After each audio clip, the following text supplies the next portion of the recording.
ETV news కు స్వాగతం. సంగారెడ్డి జిల్లా పాసమైలారం పారిశ్రామికవాడలోని సిగాచి రసాయన పరిశ్రమలో భారీ పేలుడు సంభవించి 13 మంది ప్రాణాలు కోల్పోయారు. మరో 20 మందికి పైగా తీవ్రంగా గాయపడ్డారు. పేలుడు ధాటికి Sigachi plant vice president LN Govan దుర్మరణం పాలయ్యారు. రియాక్టర్లో పేలుడు కారణంగా అక్కడ పనిచేసే కార్మికులతో పాటు స్థానికులు భయాందోళనలతో పరుగులు తీశారు. క్షతగాత్రుల్ని వివిధ ఆసుపత్రులకు తరలించి చికిత్స అందిస్తున్నారు. పాసమైలారం పారిశ్రామికవాడలో ప్రమాదంపై సీఎం రేవంత్ రెడ్డి విచారం వ్యక్తం చేశారు. కార్మికుల్ని కాపాడేందుకు అవసరమైన చర్యలు తీసుకోవాలని అధికారుల్ని ఆదేశించారు. క్షతగాత్రులకు మెరుగైన వైద్యం అందించాలని సూచించారు.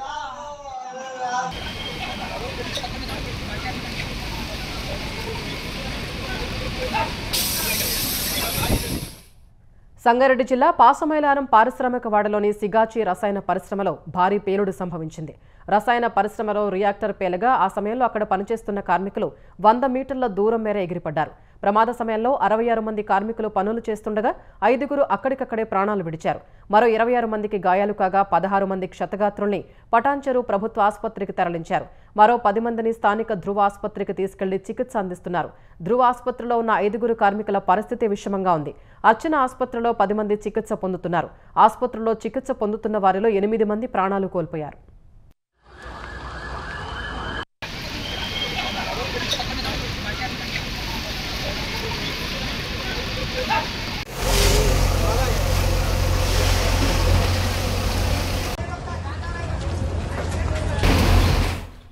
పరిశ్రమలో మొత్తం 150 మంది కార్మికులు ఉండగా ప్రమాదం జరిగిన బ్లాక్లో 90 మంది ఉన్నారని పోలీసులు తెలిపారు. ప్రమాద సమయంలో కొందరు పరిశ్రమ లోపల చిక్కుకున్నట్లు పోలీసులు భావిస్తున్నారు. మంటల ధాటికి దట్టంగా పొగాలముకుంది. 11 శకటాలతో అగ్నిమాపక సిబ్బంది అతి కష్టం మీద మంటల్ని అదుపులోకి తెచ్చారు. అయితే పేలుడు ధాటికి పరిశ్రమలో ఉత్పత్తి విభాగం కుప్పకూలింది. పరిశ్రమలో మరో భవనం బీటలు వారింది. శిథిరాల నుంచి ఒక కార్మికుడిని సహాయ సిబ్బంది బయటకు తీశారు. ఘటనా స్థలంలో హైడ్రా డిఆర్ఎఫ్ బృందం సహాయక చర్యలు చేపట్టారు.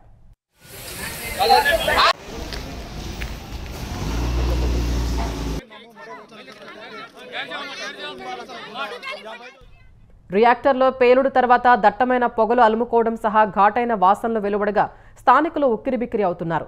ఈ నేపథ్యంలో ఫ్యాక్టరీ చుట్టుపక్కల వారిని అధికారులు ఖాళీ చేయిస్తున్నారు.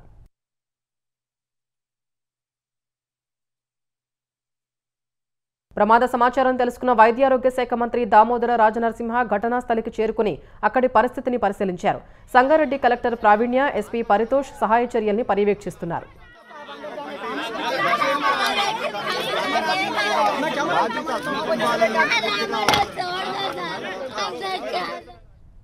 పరిశ్రమలో పేలుడు సమయంలో బీహార్, పంజాబ్, ఒడిశా కార్మికులు విధుల్లో ఉన్నట్లు గుర్తించారు.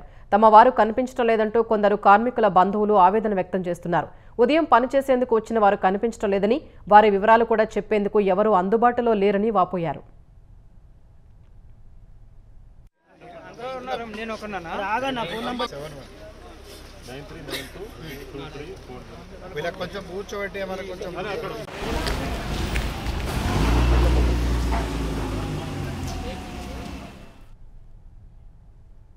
పాసమైలారం ప్రమాదంపై మాజీ సీఎం కేసీఆర్ దిగ్భ్రాంతి వ్యక్తం చేశారు. పలువురు కార్మికుల మృతి పట్ల కేసీఆర్ సంతాపం తెలిపారు. క్షతగాత్రులకు మెరుగైన వైద్యం అందించాలన్న కేసీఆర్ మృతుల కుటుంబాలను ప్రభుత్వం ఆదుకోవాలని కోరారు. మరోవైపు మాజీ మంత్రి హరీష్ రావు ఘటనా స్థలికి చేరుకుని అధికారులతో మాట్లాడి వివరాలు తెలుసుకున్నారు. బాధితుల కుటుంబ సభ్యులు ఆందోళన చెందుతుంటే కనీసం వారికి సమాచారం ఇచ్చేవారే లేరని ఆగ్రహం వ్యక్తం చేశారు.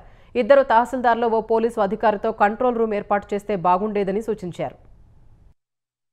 ఇంకా బాధ కలిగేది ఏంటంటే ఈ చిన్న ప్రైమరీ కేర్ హాస్పిటల్లో జాయిన్ చేసినారు. జరిగిందేమో బాంబ్ బ్లాస్ట్. 60-70% పైగా కాలి ఉన్నారు. అసలు మనిషి 30% పైగా కాలుతేనే లైఫ్ ఈజ్ ఇన్ డేంజర్. వాళ్ళని ఎక్కడ చేర్చాలి? కనీసం ఒక ఏఐజీ హాస్పిటల్లో, ఒక అపోలో హాస్పిటల్లో, ఒక యశోదాకో వాళ్ళని పంపించి కాపాడే బాధ్యత లేదా? ఒక కార్పొరేట్ హాస్పిటల్ పంపే బాధ్యత మీకు లేదా? పంపుతాం సార్ అంటారు. ఎప్పుడు పంపుతారు? మీకు ఆ మొదటి గంట అనేది చాలా విలువైనటువంటిది. ఆ మొదటి గంట 2 గంటల్లో మీరు కరెక్ట్ గా ట్రీట్మెంట్ అందించగలిగితే ప్రాణాలు కాపాడగలుగుతాం. Golden hour. You are missing the golden hour. ఇప్పటిగా చిన్న ఆసుపత్రుల్లో వేశారు.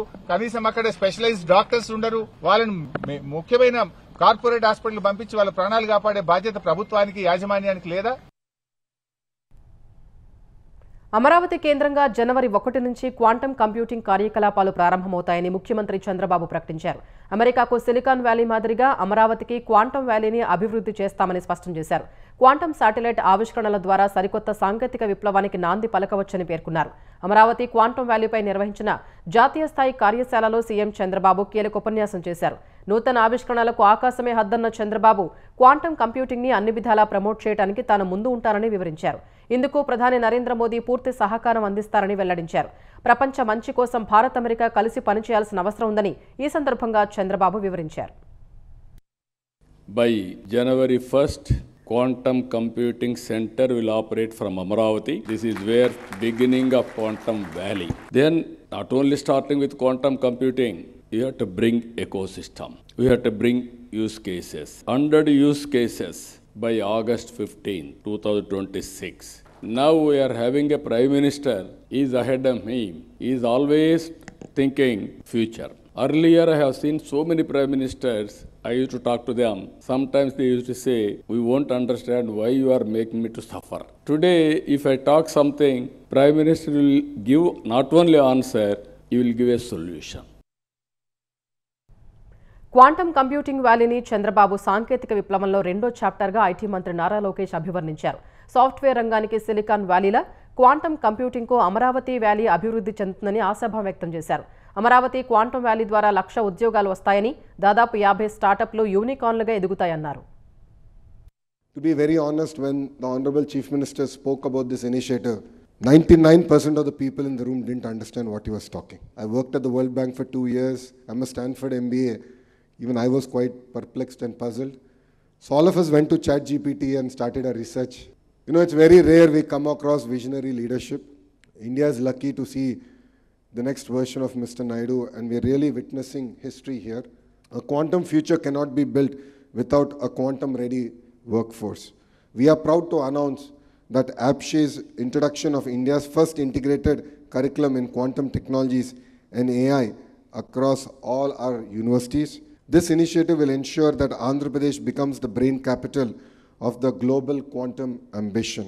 We are developing a dedicated quantum research zone within Amravati Knowledge City, single window clearances for quantum startups, labs, and foreign R&D centers, plug-and-play research infrastructure with L&T, IBM, and DRDO as anchor partners.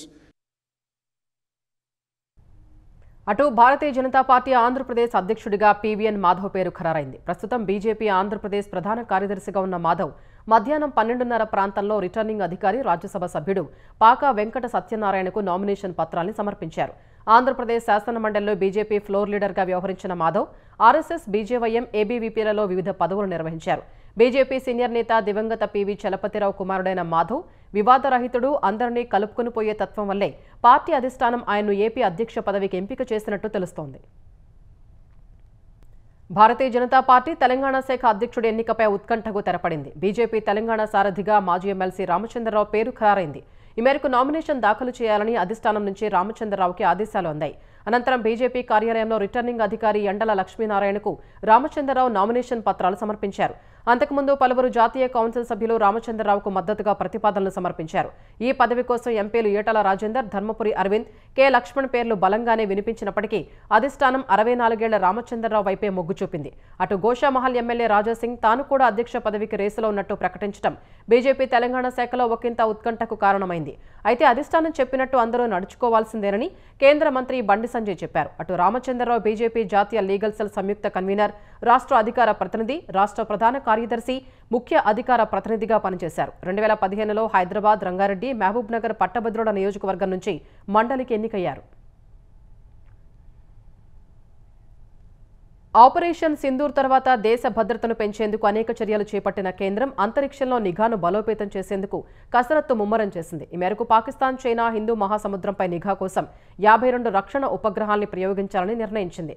2029 నాటికి ఈ నిఘా ఉపగ్రహాల్ని అంతరిక్షంలో మోహరించాలని లక్ష్యంగా పెట్టుకున్న కేంద్రం real time monitoring తదితర అవసరాల కోసం 26,968 కోట్ల రూపాయలు వెచ్చించనుంది.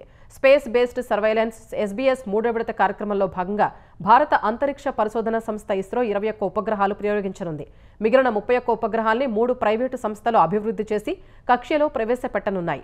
ఈ కార్యక్రమంలో భాగంగా మొదటి ఉపగ్రహాన్ని 2026 ఏప్రిల్ నాటికి కక్ష్యలో ప్రవేశపెట్టాలని ఇస్రో భావిస్తోంది.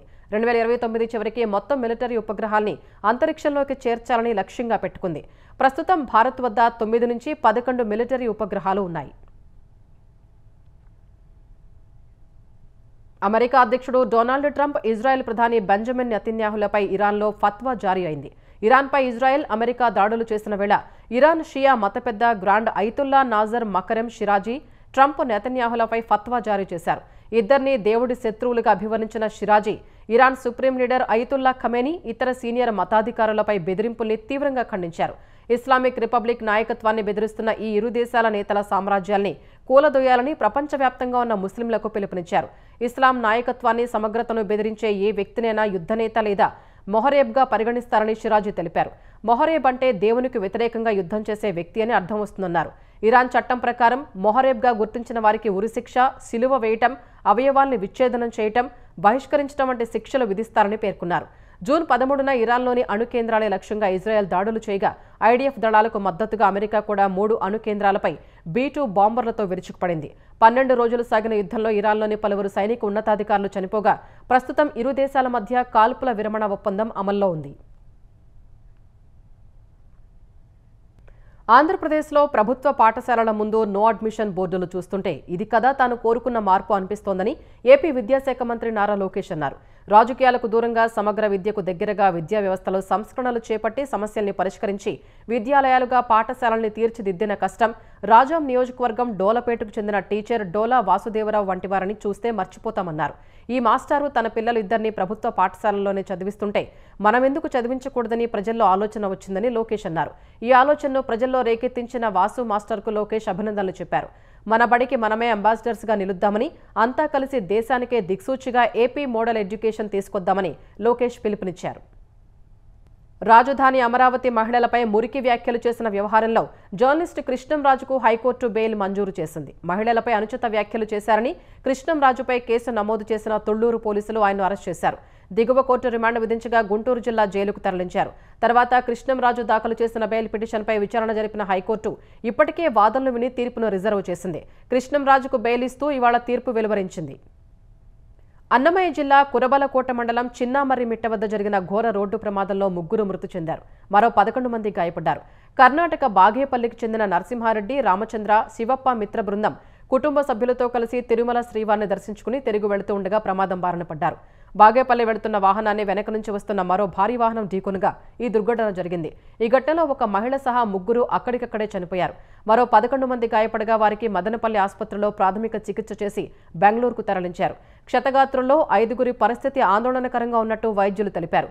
ఈ ప్రమాదంపై ఏపీ రవాణా శాఖ మంత్రి మండిపల్లి రాంప్రసాద్ రెడ్డి తీవ్ర విచారం వ్యక్తం చేశారు.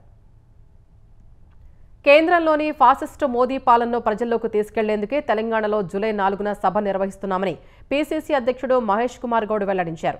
ఎల్బీ స్టేడియంలో జరిగే గ్రామస్థాయి అధ్యక్షుల సమావేశానికి ఏఐసీసీ అధ్యక్షుడు మల్లికార్జున ఖర్గే హాజరవుతారని తెలిపారు. ఈ మేరకు ఎల్బీ స్టేడియంలోని సభ ఏర్పాట్లను మంత్రులు, ఎమ్మెల్యేలు, పలువురు నేతలతో కలిసి ఆయన పరిశీలించారు.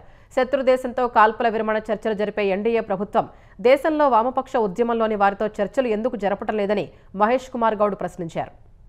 ఢిల్లీ నుంచి గ్రామం వరకు కాంగ్రెస్ సందేశం పోవాలని యావత్ దేశవ్యాప్తంగా మల్లికార్జున ఖర్గే గారు గ్రామ కమిటీ అధ్యక్షుడిని సంబోధించే కార్యక్రమం పెట్టుకున్నారు. దాంట్లో భాగంగా హైదరాబాద్ లాల్బాగ్ స్టేడియంలో 3 గంటలకు జరిగే గ్రామ కమిటీ కాంగ్రెస్ అధ్యక్షులు, మండల కాంగ్రెస్ కమిటీ అధ్యక్షులు, జిల్లా కార్యవర్గము, రాష్ట్ర కార్యవర్గము, ఎమ్మెల్యేలు, ఎమ్మెల్సీలు, ఎంపీలు, అనుబంధ సంఘాల నాయకులు అందరూ కూడా దాదాపుగా 20 నుంచి 25 వేలు డెలిగేట్స్ పాల్గొనే ఈ సమావేశం జూన్ 4న 3 గంటలకు ఉంటుంది.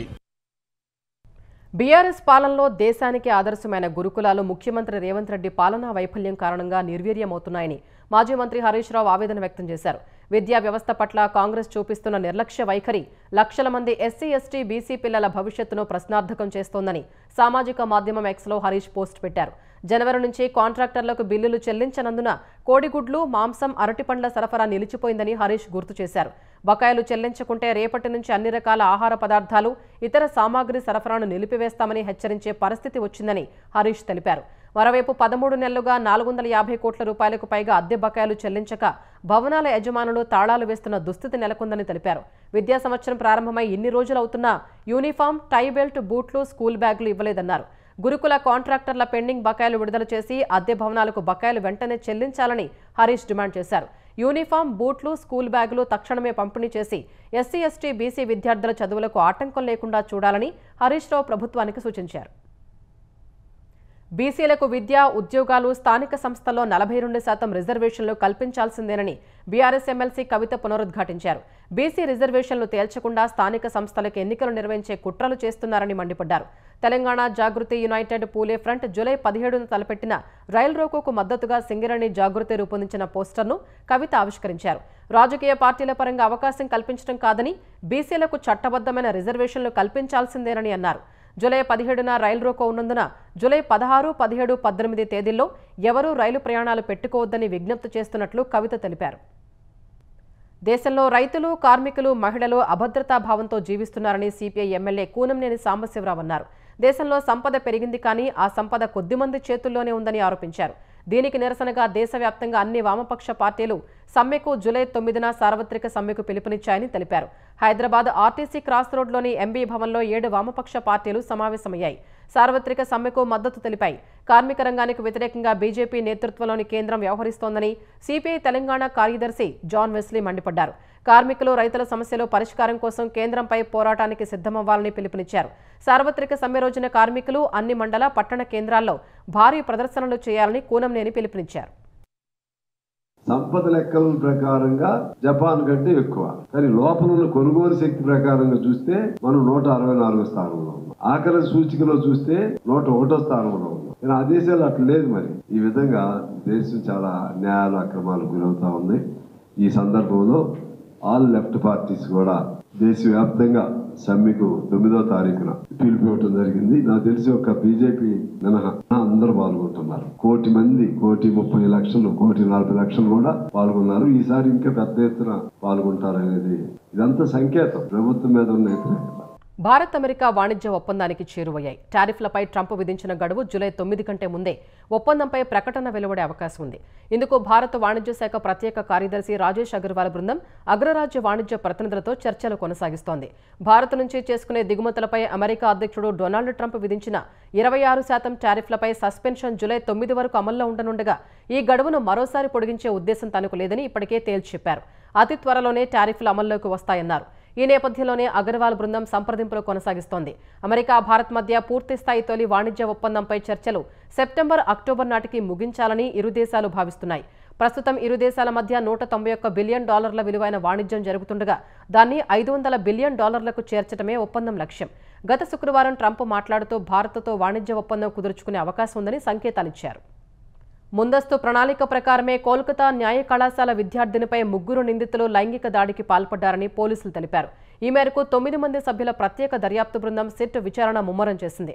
నిందితులు మనోజిత్ మిశ్రా, ప్రతిమ్ ముఖర్జీ, జాయిద్ అహ్మద్లకు విద్యార్థినుల్ని లైంగికంగా వేధించిన చరిత్ర ఉందని సిట్ గుర్తించింది. అమ్మాయిల్ని లైంగికంగా వేధించి ఆ ఘటనల్ని మొబైల్ ఫోన్లలో వీడియో తీసి తర్వాత బ్లాక్మెయిల్ చేస్తున్నట్లు సిట్ బృందంలోని ఒక పోలీసు అధికారి వివరించారు. బాధితురాలు కళాశాలలో చేరిన తొలి రోజు నుంచే ఆమెను ప్రధాన నిందితుడు లక్ష్యం చేసుకున్నాడని తెలిపారు. చాలా రోజుల నుంచి ఆమెను వేధించేందుకు ప్రణాళిక రచించారని చెప్పారు. 3 నిందితులు రికార్డ్ చేసిన మొబైల్ వీడియోల కోసం పోలీసులు సోదాలు చేస్తున్నారు. ముఖర్జీ, అహ్మద్ ఇళ్లలో తనిఖీలు చేశారు. బాధితురాలపై లైంగిక దాడికి పాల్పడిన సమయంలో తీసిన వీడియోను నిందితులు ఎవరికైనా పంపించారా అనే కోణంలో ఆరా తీస్తున్నారు. జూన్ 25న ఘటన జరిగిన సమయంలో కాలేజీలో ఉన్న 25 మంది వ్యక్తులతో సిట్ ఒక జాబితాను సిద్ధం చేసింది. వారందరినీ విచారించనుంది. హిమాచల్ ప్రదేశ్లో పలు ప్రాంతాల్లో జోరు వర్షాలు కురుస్తున్నాయి. 4 జిల్లాలకు వాతావరణ విభాగం ఇవాళ రెడ్ అలర్ట్ ప్రకటించగా ఆయా జిల్లాల అధికారులు అప్రమత్తమయ్యారు. కంగ్రా, మండి, సిర్మౌర్, సోలన్ జిల్లాల్లో విద్యాసంస్థలకు సెలవులు ప్రకటించారు. బియాస్ సహా పలు నదుల్లో వరద ప్రవాహం ప్రస్తుతానికి సాధారణంగానే ఉంది. ఆదివారం కురిసిన వర్షాలకు పలుచోట్ల కొండచర్యలు విరిగిపడి రహదారుల్ని మూసివేశారు. సోలన్ జిల్లాలో చండీగఢ్, సిమ్లా జాతీయ రహదారిపై కొండచర్యలు విరిగిపడి రాకపోకలు నిలిచిపోయాయి. వాక్నా ఘాట్ నుంచి సుబాతు రహదారికి వెళ్లే మార్గాన్ని కూడా మూసివేశారు. జేసీబీల సాయంతో రహదారుల్ని పునరుద్ధరణకు చర్యలు చేపట్టారు. రెడ్ అలర్ట్ నేపథ్యంలో నదులు, కాలువలకు దూరంగా ఉండాలని అధికారులు ప్రజల్ని కోరారు.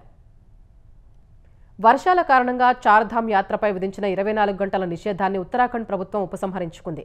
చార్ధామ్ యాత్ర సాగే అన్ని జిల్లాల్లో స్థానిక వాతావరణ పరిస్థితుల్ని బట్టి వాహనాల నిలిపివేతకు ఆదేశించవచ్చని గఢవాల్ డివిజన్ కమిషనర్ వినయ్ శంకర్ తెలిపారు. ఆదివారం కుండపోత వర్షాలకు కొండచర్యలు విరిగిపడి సిలాయి బైండ్ ప్రాంతంలో 2 కూలీలు మృతి చెందారు. మరో 7 గల్లంతయ్యారు. గల్లంతైన వారి కోసం గాలింపు కొనసాగుతోంది. ఈ నేపథ్యంలో చార్ధామ్ యాత్రపై ప్రభుత్వం 24 గంటల నిషేధం విధించింది. అటు నిన్న కొండచర్యలు విరిగిపడిన బార్కోట్ యమునోత్రి మార్గాన్ని అధికారులు పునరుద్ధరించారు.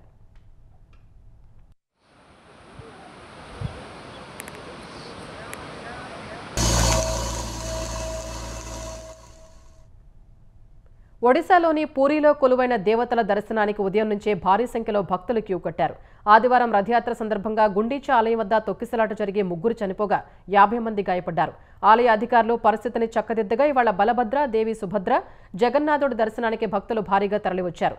తొక్కిసలాట నేపథ్యంలో ముందు జాగ్రత్తగా బారికేడ్లను ఏర్పాటు చేసి దర్శనం సజావుగా సాగేలా చర్యలు తీసుకున్నారు. అడప మండపంలో ఆసీనులైన దేవతల్ని దర్శించుకున్న భక్తులు దర్శనం బాగా జరిగినట్లు చెప్తున్నారు.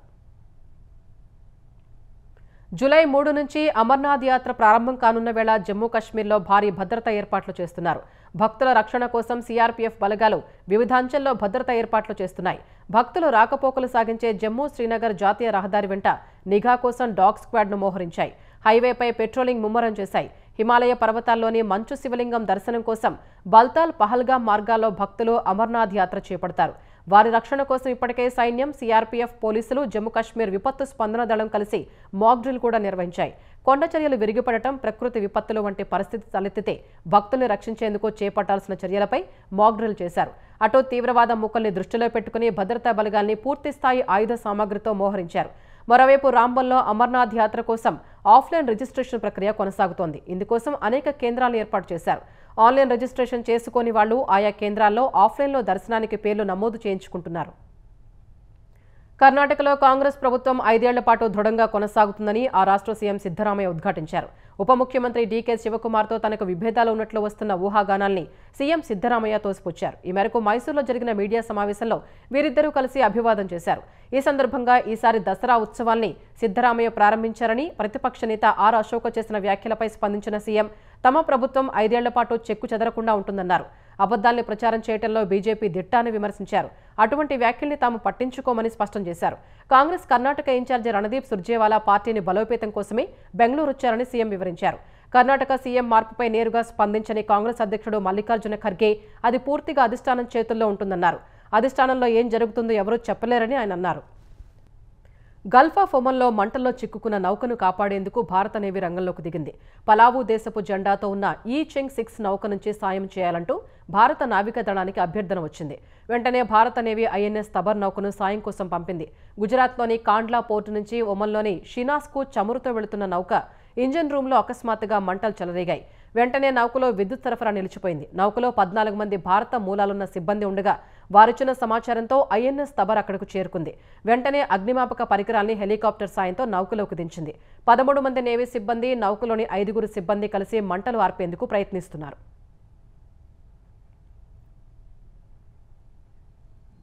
ఈటీవీ న్యూస్ సమాప్తం. నమస్కారం.